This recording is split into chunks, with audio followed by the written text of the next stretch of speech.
Hello everyone, how are you all? My name is Voila Kataria, your biology educator from the channel Voila Kataria Science Universe. So children, today we are again here to study a very important topic जो कि grade 8 और grade 9 दोनों में ही है। ये topic इतना important है कि ग्रेड 8 में हम इसका थोड़ा बेसिक पढ़ते हैं, फिर ग्रेड 9 में आकर थोड़ा एडवांस लेवल पे हम इसको पढ़ना शुरू करते हैं। पर आज जो हमने कवर करा है वो हमने ग्रेड 9 को दिमाग में रखते हुए करा है, बिकॉज अगर ग्रेड 8 वाले बच्चे भी पढ़ेंगे तो any how it will help you out for your grade 9th standard also. So why not study it in depth? Let's get started. So today's topic is fundamental unit of life cell from grade 9 CBSE, and today we're going to study about the generalized structure of the cell. Okay. So what will we going to study? We will study about the generalized structure of the plant and animal cell both. So what all we will be covering today? Today we will be covering generalized plant cell, generalized animal cell, difference between plant and animal cell, and the diagram study of the plant and animal cell. अब हम चलते हैं, पहला structure हम जो पढ़ेंगे यहाँ पर along with the structure along with the organelles and their uses, okay, and their functions, okay. हम पढ़ेंगे, आप चाहें तो इसके नोट्स भी बनाते जाएं, नहीं तो वीडियो को कई बार रिवाइंड कर करके देखें, जब भी आपके को काफी समझ में आएगा और साथ ही साथ याद भी होता रहेगा। पर कोशिश ये करिए जितना नोट्स बना के चलेंगे उतना ही आपको मेमोराइज करने में ड्यूरिंग द एग्जाम टाइम आसानी रहेगी, and you will try to recall it better when you will write down it during your examination. तो बात करते हैं प्लांट सेल की। प्लांट सेल क्या होता है? प्लांट सेल सारे ही प्लांट्स में पाया जाता है, जितने भी प्लांट्स हैं वो प्लांट सेल के बने होते हैं। और ये थोड़ा सा ही, इसमें बहुत थोड़ा डिफरेंस है एनिमल सेल से। प्लांट सेल में और एनिमल सेल में जो डिफरेंस है वो हम लास्ट सेल स्लाइड में पढ़ेंगे, पर अभी हम इन डिटेल पढ़ेंगे what are plant cells. Okay, so plant cell में सबसे पहला पार्ट हम पढ़ेंगे सेल वॉल। इसका सबसे बाहर का प्रोटेक्टिव पार्ट होता है जो कि सेलुलोज से बना होता है, that is called as cell wall. ये पार्ट जो है ये हमारा एनिमल सेल के अंदर एब्सेंट होता है। ये वाला पार्ट जो बाहर है, सबसे बाहर का आउटलाइन जो है, that is called the cell wall. इसका अंदर वाला मेम्ब्रेनियस पार्ट होता है एक और, ये डबल मेम्ब्रेन बाउंड होता है। तो दूसरा मेम्ब्रेन इसका है cell membrane. outer membrane is called the cell wall and inner membrane is called the cell membrane. ये सेल मेम्ब्रेन जो है ये सेमी परमिएबल मेम्ब्रेन होती है। सेमी परमिएबल का मतलब क्या होता है? ये क्वेश्चन बहुत ज्यादा कॉमन है और आता भी है, why is cell membrane called as the semi permeable membrane? ये क्यों कहलाता है? ये सेमी परमिएबल मेम्ब्रेन इस वजह से कहलाती है बिकॉज ये कुछ useful substance it will allow to enter inside and it will not allow the harmful substance to move inside. That's the reason it is called as semi permeable, यानी कि कुछ सब्सटेंस तो अंदर आएंगे और कुछ नहीं आएंगे, और जो अंदर आएंगे बस वही आएंगे जो यूजफुल है सेल के लिए, और जो यूजफुल नहीं है वो बिल्कुल भी नहीं आएंगे। सेकेंडली, इसमें एक बहुत इंपॉर्टेंट स्ट्रक्चर ये है कि ये वैक्यूल, आप देख रहे होंगे वैक्यूल, कितना बड़ा वैक्यूल प्रेजेंट है इसमें। Can you see the size of the vacuole? सबसे बड़ा साइज वैक्यूल का ही होता है प्लांट सेल में। और यही जब भी हम माइक्रोस्कोप के अंडर देखते हैं तो ये पहला पॉइंट ऑफ डिफरेंस हो जाता है कि वैक्यूल अगर बड़ा होता है किसी भी सेल का तो पता चल जाता है कि it is a plant cell. Okay, and if the vacuole are too many in number and very very small in size, it means it is a animal cell. देखिए एक डिफरेंस तो हमने यही क्लियर कर लिया, ठीक है। In the plant cell the vacuole is very prominent, somewhat lying in between the cell and is isn't big in size. Okay, अब आप देखेंगे इतना बड़ा है कि मेजर पोर्शन सेल का वैक्यूल ने ही ऑक्यूपाई किया हुआ है। ठीक है। So this is the major, this is the main centralise structure. और इसका काम क्या होता है? वैक्यूल का काम है सेल सैप को अपने अंदर रखना। सेल सैप क्या होता है अब आप समझिए। वैक्यूल है, बहुत बड़ा है, सेंट्रलाइज है, ठीक है, प्लांट सेल में।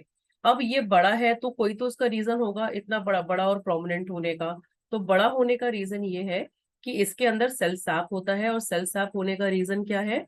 सेल सैप होता क्या है कि इसमें वाटर होता है, न्यूट्रिएंट्स और वेस्ट तीनों सेल सैप के अंदर प्रेजेंट होते हैं।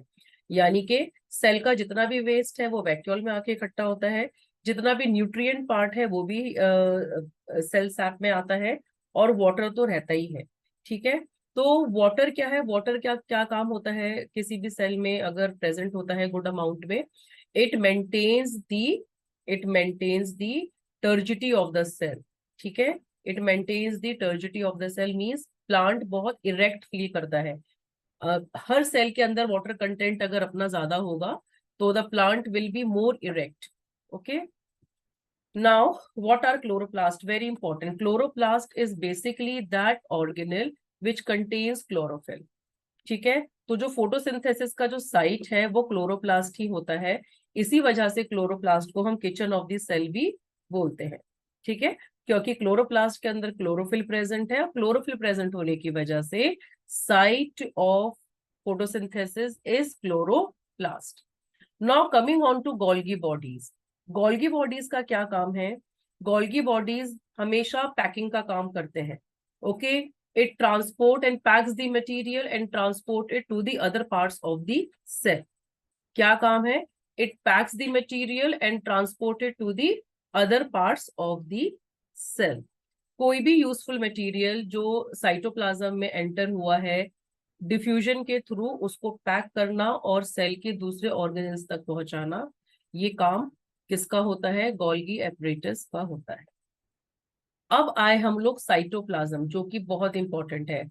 साइटोप्लाज्म का मतलब होता है जेली लाइक सब्सटेंस। आपने देखा होगा, कई बार बच्चों को खेलते हुए देखा होगा, वो एक स्लाइम से खेलते हैं। ठीक है। It is just somewhat like same, it is just like a slime, cytoplasm. So this cytoplasm is basically the semi fluid kind of a substance which is present in the cell, and all the other organelles are embedded. All the other organelles are embedded in this cytoplasm. Now another very important organelle. देखिए, जितने organelles मैं आपको यहाँ बता रही हूँ, लगभग लगभग सारे ऑर्गेनेल्स आपको प्लांट सेल में भी मिलेंगे। वहां पर इसका रिकैप्चुलेशन हो जाएगा, पर जो डिफरेंस होगा वो मैं आपको बता दूंगी कि डिफरेंस कहाँ है इसका। ठीक है। प्लांट सेल में और एनिमल सेल में कहाँ कहाँ डिफरेंस है। ठीक है। अब आए हम माइटोकॉन्ड्रिया पे। Mitochondria is called the power house of the cell. Power house का मतलब क्या हुआ? Power house means why it is called as the power house of the cell. Power house का मतलब इस ये हुआ क्योंकि यहाँ पर ही सेलुलर रेस्पिरेशन होता है। अब आप सभी को पता होगा what is cellular respiration. Just to recall for you, cellular respiration is basically the kind of the process in which the energy is given off. Okay. जैसे ही ग्लूकोज एंटर हुआ साइटोप्लाज्म में, ये साइटोप्लाज्म है, जैसे ही ग्लूकोज एंटर हुआ, enter होने के बाद इसका ये सेलुलर रेस्पिरेशन होता है, ग्लूकोज का ऑक्सीडेशन होता है, और ऑक्सीडेशन होने के बाद क्या निकलती है? एनर्जी निकलती है। क्या निकलती है? Energy. Okay. What is release? Energy. तो मैंने बताया है अपनी कई वीडियोस में कि रेस्पिरेशन का रीजन ही यही है कि एनर्जी रिलीज हो, क्योंकि अल्टीमेटली हमारी बॉडी को क्या चाहिए? अल्टीमेटली हमारी बॉडी को एनर्जी चाहिए। For what? For doing our daily task. ठीक है। We have taken food, that food is actually broken down into simpler substance, and those simpler substance when reaches the cell, what happens? It enters the mitochondria, and here the energy is released. And here the energy is released. Now secondly what happens is ribosomes. आपने देखा होगा ये endoplasmic reticulum है, जो आप ये ऐसा structure देख रहे हैं, नेट टाइप का स्ट्रक्चर देख रहे हैं, ये एंडोप्लाज्मिक रेक्टिकुलम है। अब एंडोप्लाज्मिक रेक्टिकुलम के ऊपर छोटे छोटे ऐसे डॉट डॉट्स होते हैं कई बार, और कई बार नहीं भी होते हैं। जब ये डॉट डॉट्स प्रेजेंट होते हैं तो ये कहलाता है रफ एंडोप्लाज्मिक रेक्टिकुलम, और जब कोई भी डॉट्स नहीं प्रेजेंट होते हैं तो ये कहलाता है स्मूथ एंडोप्लाज्मिक रेक्टिकुलम। जब ये डॉट्स प्रेजेंट होते हैं और ये रफ कहलाता है, तो ये डॉट्स बने हुए किसके हैं, क्या है ये dots? These dots are basically ribosomes. Ribosomes पूरे न्यूक्लियस में भी स्कैटर्ड होते हैं और एंडोप्लाज्मिक रेटिकुलम के ऊपर भी प्रेजेंट होते हैं। अब मेन फंक्शन क्या है राइबोसोम्स का? मेन फंक्शन है राइबोसोम्स का protein synthesis. It helps in the synthesis of proteins. अब आप बोलेंगे कि यहाँ से तो अब रफ एंडोप्लाज्मिक रेटिकुलम के ऊपर ये छोटे छोटे राइबोसोम्स हैं, ठीक है, इन्होंने प्रोटीन को सिंथेसाइज किया। एंडोप्लाज्मिक रेटिकुलम ने क्या करा, उसे पैक करा और ट्रांसफर कर दिया, ठीक है। यहां पर सिंथेसाइज हुआ और पैकिंग मशीनरी कौन है, एंडोप्लाज्मिक रेटिकुलम, पैक करा और ट्रांसफर कर दिया। तो हमने सारे ये पढ़ लिए हैं, इनको दोबारा मैं रिवाइज करूंगी एनिमल सेल में of with point of difference. अब nucleus, very very important part. Nucleus वो चीज है जिसके अंदर हमारा जेनेटिक मटेरियल प्रेजेंट होता है, जिसमें हमारा जेनेटिक मटेरियल प्रेजेंट होता है। Nucleus is the part in which the chromosomes are present in the thread-like structure, and it is basically the genetic material of our body. Amyloplast में क्या है कि ये एक स्पेसिफिक ऑर्गेनल है जो रिस्पॉन्सिबल है स्टार्च बायोसिंथेसिस और स्टोरेज में, ठीक है। स्टार्च का बायोसिंथेसिस और स्टोरेज अमाइलोप्लास्ट में ही होता है। यानी कि हमारा ग्लूकोज बना किसमें, क्लोरोफिल के अंदर। जब सेल के अंदर ग्लूकोज बना, ग्लूकोज बनने के बाद अमाइलोप्लास्ट के अंदर जाके ये स्टोर हो गया। स्टोर हुआ तो क्या फायदा हुआ कि जब भी यूटिलिटी होगी तो यहां से ही इसका अवेलेबिलिटी हो जाएगी। रीजन ये है अमाइलोप्लास्ट में स्टोरेज का रीजन है कि जब भी अवेलेबिलिटी होगी, जब भी रिक्वायरमेंट होगी तो यहां से अवेलेबिलिटी हो जाएगी स्टार्च की। अब आगे चलते हैं, एनिमल सेल पर। सब ये डिलीट कर देते हैं। अब एनिमल सेल में सब भी कुछ सेम ही है। जैसे आप देखेंगे राइबोसोम, जिसका मैं ऑलरेडी बता चुकी हूँ कि इसका काम है प्रोटीन सिंथेसिस का। लाइसोसोम क्या है, अब आप ध्यान से सुनिए, एक ये ऑर्गेनल है। लाइसोसोम क्या है, ये वो ऑर्गेनल है जिसके अंदर बहुत सारे डाइजेस्टिव एंजाइम्स प्रेजेंट होते हैं। अब ये जो डाइजेस्टिव एंजाइम्स हैं, इनका काम क्या होता है कि जहां भी उन्होंने ये डिटेक्ट करा कि सेल की फंक्शनिंग सही नहीं है या सेल डैमेज होने वाला है या कुछ भी इशू आ रहा है, तो इसकी जो डाइजेस्टिव एंजाइम्स हैं वो सेल के अंदर ही सिक्रीट हो जाएंगे और सेल को ही डिस्ट्रॉय कर देंगे, मींस डाइजेस्ट कर लेंगे। That is why lysosome is called as the suicidal bags, okay, that are scavengers of the cell और suicidal bags of the cell. इसके कई नाम हैं, तो कोई भी नाम आए तो कंफ्यूज मत होइएगा। अब आप देखिए यहाँ पर बहुत क्लियरली गिवन है, वहां शायद ज्यादा क्लियर नहीं हो पा रहा था कि एंडोप्लाज्मिक रेक्टिकुलम के ऊपर ये राइबोसोम्स है पिंक कलर के, ठीक है। तो यहीं पर ही प्रोटीन सिंथेसिस होता है। कोई भी साइट ऑफ प्रोटीन सिंथेसिस अगर कोई पूछेगा तो आप बोलेंगे कि ribosome is the site of protein synthesis. अब आप यहाँ देखिए कि सेल मेम्ब्रेन यहाँ पर है पर सेल वॉल नहीं होगी। तो ये पहला पॉइंट ऑफ डिफरेंस है एनिमल और प्लांट सेल में, कि प्लांट सेल के अंदर सेल वॉल है पर एनिमल सेल के अंदर कोई भी सेल वॉल नहीं है। माइटोकॉन्ड्रिया का काम यहाँ पर भी वही होगा, क्या होगा, रेस्पिरेशन। गोल्गी बॉडीज का काम वही होगा, packing and transferring. Cytoplasm same है, सारे मेटाबॉलिक एक्टिविटीज साइटोप्लाज्म के अंदर होती हैं, तो ये दोनों चीजें सेम ही रहेंगी प्लांट में भी एनिमल में भी। और न्यूक्लियस का भी सेम है कि न्यूक्लियस के अंदर हमारा जेनेटिक मटेरियल होता है। और ये क्या है, न्यूक्लियर एनवलप। ये न्यूक्लियर एनवलप है, इसको न्यूक्लियोप्लाज्म भी बोलते हैं हम। और ये प्लांट सेल में भी प्रेजेंट होता है और एनिमल सेल में भी प्रेजेंट होता है। मैं आपको दिखा देती हूँ, वहां मार्क्ड नहीं है पर it is very well present in all the eukaryotic cells. Prokaryotic cells के अंदर नहीं प्रेजेंट होता। ये सब न्यूक्लियर एनवलप है। आपको मैं इसको एनोटेट करके दिखाती हूँ, मार्क करके दिखाती हूँ, ठीक है। ये भी न्यूक्लियर एनवलप है। तो जितने भी यूकारियोटिक सेल्स होंगे, क्योंकि ये जो प्लांट और एनिमल सेल पढ़ रहे हैं हम यूकारियोटिक सेल्स पढ़ रहे हैं, तो ये जो यूकारियोटिक सेल्स हैं इनके अंदर ये क्योंकि जितने भी इसके अंदर सेल ऑर्गेनेल्स होते हैं ये जैकेटेड होते हैं, मेम्ब्रेन बाउंड होते हैं। ठीक है, तो ये मेम्ब्रेन बाउंड होने की वजह से ये भी मेम्ब्रेन बाउंड है, न्यूक्लियर एनवेलप इसके ऊपर भी है, और एनिमल सेल के ऊपर भी एक न्यूक्लियर एनवेलप है, जो कि ये है, जो कि here it is। ओके, ये जो पर्पल से आउटलाइन है मैंने ब्लैक से उसको और एनोटेट कर दिया so that it is visible to you. ठीक है, तो ये हमारा, ये यहाँ पर क्लैरिटी हो गई। अब लास्ट टॉपिक जो हमारा बचा है that is the difference between the plant and animal cell. क्या डिफरेंस है प्लांट और एनिमल सेल में? The difference between the plant and animal cell is the cell wall is the outermost covering of the cell. The plant cell have both the cell wall and the cell membrane. पर animal cell के अंदर क्या है, ये मैंने आपको पढ़ाते समय जब सेल के स्ट्रक्चर को देख के जब मैं पढ़ा रही थी तो मैंने आपको बता दिया था कि do not have a cell wall, इसके अंदर सेल वॉल नहीं होती है। The vacuoles are large and centrally placed, ये भी मैंने आपको बता दिया क्यों, क्योंकि उसके अंदर वाटर होता है, न्यूट्रिएंट्स होते हैं और वेस्ट भी होता है। Vacuoles are very small in number and uniformly distributed in the cytoplasm.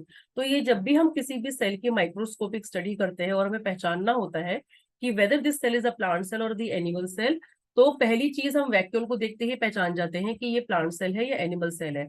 बड़ा सा वैक्यूल होगा तो obviously that is a plant cell, और छोटे छोटे बहुत सारे वैक्यूल स्कैटर्ड होंगे that is it means it is a animal cell. Now these are plastids. They are plastid in the plant cell, like chloroplast have chlorophyll. ठीक है, बहुत सारे plastids होते हैं, और जैसे कि chloroplast होता है chlorophyll में, and plastids are absent in the animal cell. बिल्कुल सही बात है, क्योंकि जब हमारी बॉडी फोटोसिंथेसाइज करती नहीं है तो हमें क्लोरोफिल की या क्लोरोप्लास्ट की क्या रिक्वायरमेंट होगी, तो हमारे बॉडी में वो एब्सेंट ही रहते हैं। Lysosomes are absent in the plant cell but very much present in the animal cell. Lysosomes are absent in the plant cell but present in the animal cells. The cytoplasm is thin and pushed into the periphery due to central vacuole. अब इतना बड़ा vacuole होगा तो जितना भी cytoplasm है वो cell के कहीं ना कहीं कॉर्नर्स में जाके एक्यूमुलेट हो जाएगा, इकट्ठा हो जाएगा। But cytoplasm is dense and granular, it is uniformly spread throughout the cell. क्योंकि कुछ ऐसा कोई बहुत प्रोमिनेंट ऑर्गेनल उसके अंदर नहीं है, कोई भी बहुत डोमिनेटिंग ऑर्गेनल नहीं है, सब जितने भी ऑर्गेनल्स हैं वो सारे ही वेल अपनी जगह प्लेस्ड है, और किसी को भी कोई ऑर्गेनल डोमिनेट नहीं कर रहा है। यहाँ पर क्या है कि साइज के मामले में यहाँ वैक्यूल बाकी सब ऑर्गेनल्स को इतना डोमिनेट करता है कि उसका साइटोप्लाज्म सब पेरीफेरी पे हो जाता है। Periphery means at the side, okay, at the corners, okay, और at the boundaries of the cell. So children, I think this topic is very much clear, and this topic is basically for both 8th and 9th standard, and in depth for basically for 8th standard. So I hope if you like this lecture of mine, please like and subscribe my channel. Thank you so much. Have a nice day.